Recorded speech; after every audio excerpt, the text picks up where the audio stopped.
So you might have to address that, right? We have it. And you'll say that this is... I'll just say it's...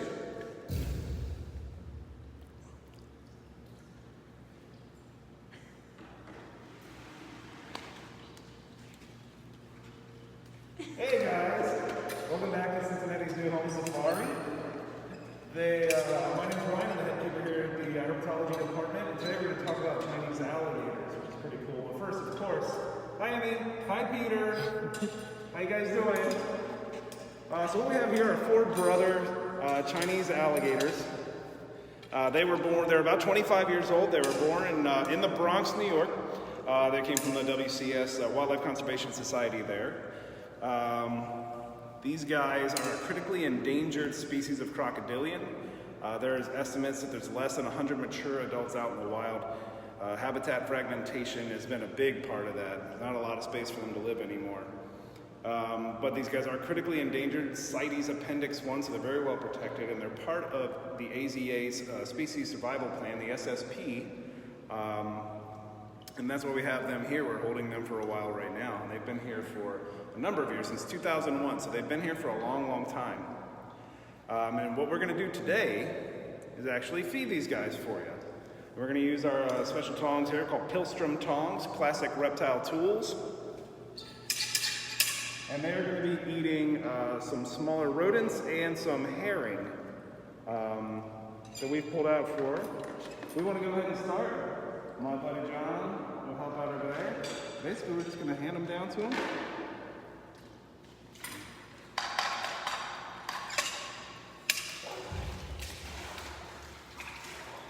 So they're all pretty happy to get food today.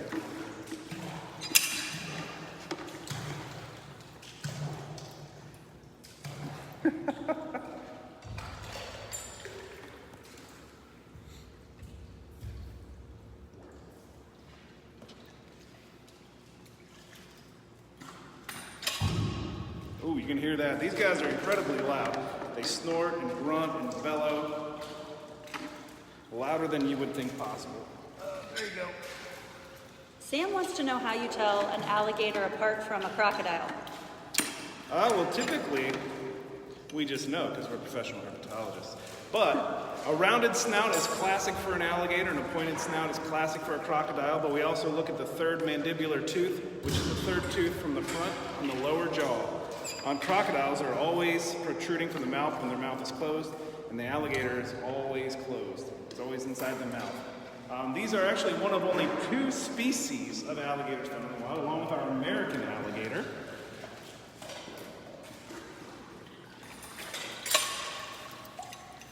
Winnie wants to know, how much do they eat per day? We actually only feed them maybe once a week, and that's only during the time of year where they're eating. They go through a long fasting period. That's one of them right now. It's a type of snort or bellow that can be used as a communication device for a number of reasons, territorial displays or just other communication, or maybe just trying to swallow a herring. But yeah, they're only two species of alligators out of the 26 species of crocodilians. The other one we have here at Manatee Springs, Lucy, our 28-year-old American alligator, a little older than these guys. And these are full grown.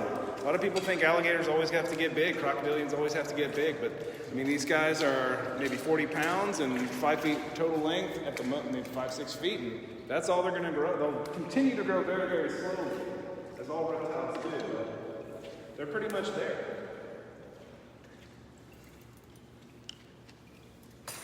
Melanie wants to know, do they ever have to get vet checks?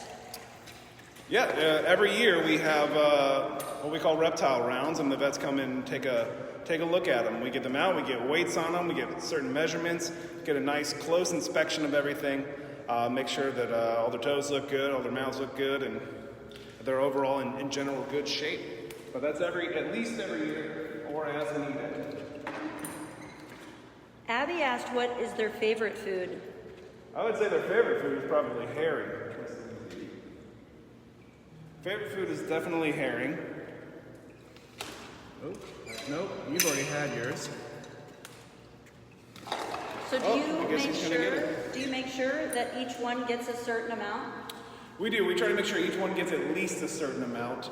And we have that we have an annual kind of plan every year for these guys. It's based on their body weight, on a percentage that we want them to eat throughout the year. And that increases as the year gets warmer, decreases as it gets cooler when they go into their fasting period. Naturally, in the wild, these guys will become pretty inactive for several months out of the year. They're from temperate climates, so they can handle really, really cold temperatures, like American alligators. So we're never too worried about it being cold anywhere.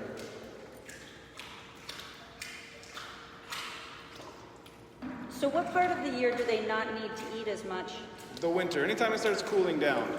In their native ranges, you're looking at around October or November when they start cooling down, and they make these dens in the underground dens, and they'll sit in the burrows and kind of ride out the cold weather where it stays a little more consistent temperature underneath there. Alec wants to know how long they can live. These guys should easily live 60 to 70 years, hopefully longer. I've seen a lot of Chinese alligators that have lived a lot longer, and that I assume these guys will get to that level as well. Do they have names? Oh, sure, yeah. We have Johnny and Dusty and Jay and Andy. How do you tell them apart? Oh, we usually call them Andy. See, there's Andy. I knew it. We do, I'm not the primary caretaker. Our primary caretaker of these animals, it tells them apart pretty easily. Trenton wants to know how many babies they have. I believe they have anywhere from 15 to 30 babies, if that is necessary. They actually weren't even, they never reproduced in human care. I think it was until maybe 1984, 85. So there was less than 15 mature adults in AZA collections throughout the country, and until then. And now I think there's about a little less than 200 in AZA collections now. Connor wants to know if they would make good pets. They would make terrible pets, Connor. That's a good question.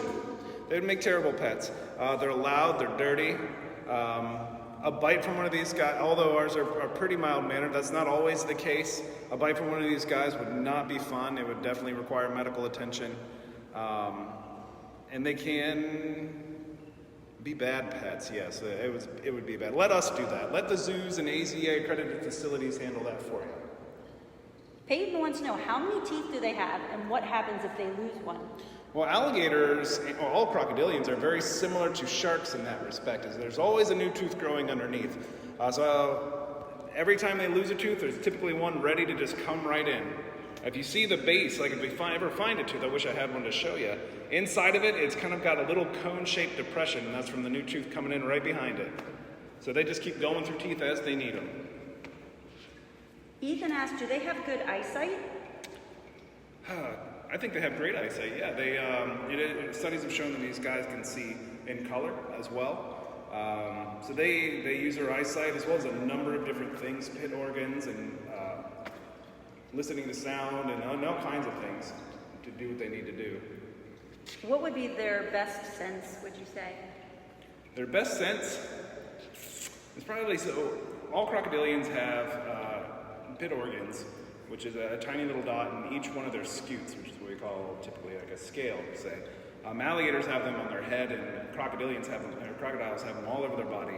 And what we think those things do is detect changes in pressure in the water. So a lot of times you'll see an alligator laying underwater or laying on the water with just its head above ground, and just like its lower jaw or jaw on the water line, and they're waiting for those types of little movements, and they can sense that, and then either move away if they think it's something big that's coming at them, or they can go toward it and go try to consume it.